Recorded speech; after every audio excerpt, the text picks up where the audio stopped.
Hi folks, this is another Watch and Learn episode from the Ethics and Religious Studies Department. This is what your GCSE looks like. We've done a little bit of component 1, we've done all of component 2, and we are halfway through component 3, about to move on to Islamic practices. So when we look at practices, what we're looking at, just to remind you, is the way that belief influences the behavior and practices of religious people. And as far as Muslims are concerned, that is split between the two main kinds of Muslim that we're looking at throughout your GCSE. One is Sunni and the other one is Shia. Now, they do things in slightly different ways. They do things in many of the same ways. But by and large, as far as practices are concerned, I want you to think about them as having two different codes of behavior. The first is the 5 pillars of Islam, and that is for Sunnis. The second is the 10 obligatory acts, and that is for Shia. Now, we are going to be having a look at the 5 pillars of Islam today for Sunni Islam. That is for Sunni Islam. The question is, why do they believe it is their duty to follow the 5 pillars? Well, Muslims are taught that words by themselves are not enough. You have to take action. Faith cannot exist within a vacuum. It isn't enough by itself. So that means that your entire way of life has to be a dedication to your faith. In other words, your actions are ibadah. They are acts of worship. And let me be clear about what I mean by that. What I mean is that is any permissible action performed with the intention to obey God. So that could be what you eat. It could be what you don't eat. It could be the weights and measures that you use in a marketplace, how you get married. But obviously it could be something like the way that you pray too. And what that does is that it puts Muslims in the mindset that their faith is a 24/7 commitment to God. So Sunni Muslims believe it is their duty for all Muslims to worship God by following the 5 pillars. The question is, what are the 5 pillars? Well, the first pillar is Shahadah, a statement of faith. The second is Salah, prayer. Third, Zakah, the charity tax. The fourth is Sawm, which is fasting during Ramadan. And the fifth is Hajj, which is the pilgrimage to Mecca.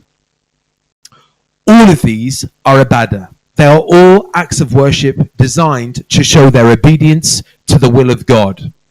And by doing that, what they are doing is achieving God consciousness. This is the way that they maintain their awareness of God. They are also outward signs of their true intent to worship God. Now, what we're going to be looking at today are the first two, Shahadah and Salah. And Sharia law also states that it is the duty of all Muslims to follow the 5 pillars of Islam, and also the Prophet Muhammad instructs Muslims to perform the 5 pillars, and that is available in the Hadith. So the first, Shahadah, is the declaration of faith, a statement of faith. So what is in that statement? Well, in that statement are the 2 core beliefs of Islam. All of the other 4 pillars are the outward expressions of their faith in these 2 things. There is no God but Allah. Muhammad is his prophet. And those are words taken from the Quran. These words are heard throughout their lives, throughout every day of their life. Adhan is one place that you can hear it. That's the call to prayer. You can hear it when they say it in their 5 daily prayers. It is the first thing that is whispered into a baby's ear. It is very often the last thing that a Muslim will hear before they die, and it is what a Muslim soldier might say before they go into battle. The other thing that you need to be aware of is that Shahadah is absolutely instrumental to being able to convert to Islam.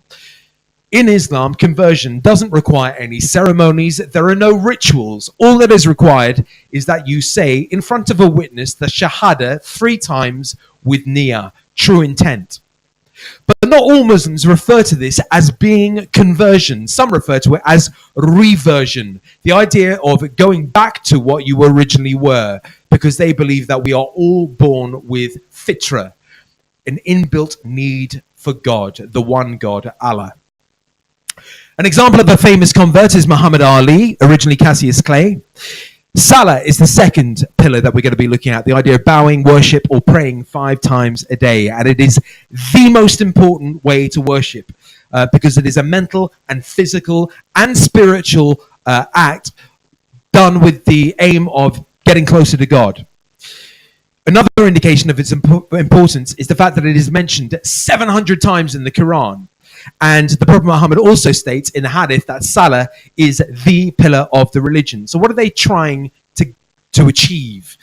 Submission is basically what they're trying to achieve. And by submitting themselves to God, they achieve God consciousness, taqwa. They achieve either the removal or the prevention of sin. And if you're looking for a source of authority to back up that point, you've got the Quran. Prayer prohibits immorality and wrongdoing, and the remembrance of God is greater. And God knows that which you do. So this idea that actually, if I remember God all the time, I remember the idea that his eyes are on me all the time, and that will prevent me from doing wrong. They also achieve Muslim unity. The idea that we face the same direction, we say the same things with the same movements, and that unifies us. We also have an opportunity to give thanks to God. And finally, because we are in a more spiritual, harmonious state, we achieve world peace. Preparation is also fundamental. Why? Because you're going to be in the presence of God, and that demands huge respect and reverence. And in order to adequately prepare yourself, there are two things that are required. One, you need to begin with a statement of niyyah, your true intent. The idea that you are signaling a sincere effort to achieve taqwa, consciousness of God. The other is wudu, the idea of washing specific parts of your body in a specific order before you pray. And that is so that the outward cleanliness is a symbol of your inner readiness to be in front of God.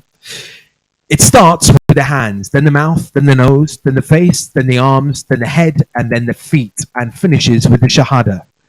How do you actually pray?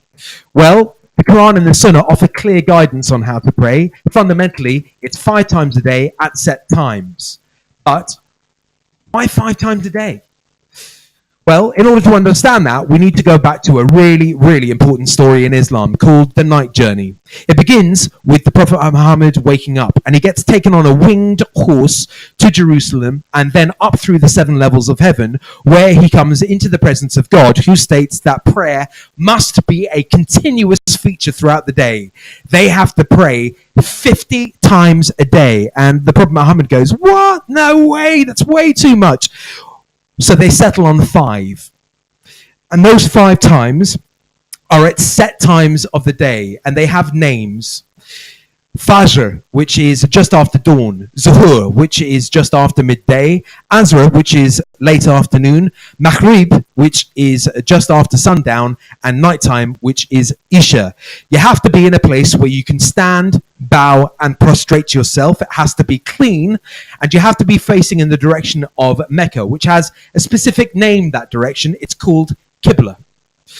Rak'ah are also extremely important. These are set sequences of movements, and you can have different numbers of rak'ah for different prayers. But basically, it's standing quietly reciting prayers from the Quran, then you bow low with your hands on your knees, then you prostrate yourself on the floor in submission to God, then you kneel with your feet folded under your body, and finally you stand reciting, "Peace be upon you and God's blessing."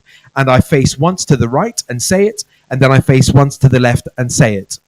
There are 3 different types of prayer that I want you to be aware of for your GCSE. One is Juma, the other one is Dua, and the other one is missed prayers. So beginning with Juma are congregational prayers. All men are expected to attend congregational prayers at Zuhur, the midday prayers on a Friday. And an important aspect of that service is the khutbah, the sermon, which is delivered by the imam. Women can attend, but more often than not, they pray at home. Dua, which are personal prayers, are spontaneous prayers. And you might say, well, hang on a second, I'm praying 5 times a day. What do I need to do more for? Well, it is to achieve a more personal connection with God. Finally, missed prayers. It is acceptable to miss 1 or 2 prayers in Islam, but you have to make up for it later. But if you were to continue to do this with no good reason, that would be regarded as a sin. And that, my friends, is your Islam 101 for today. See ya.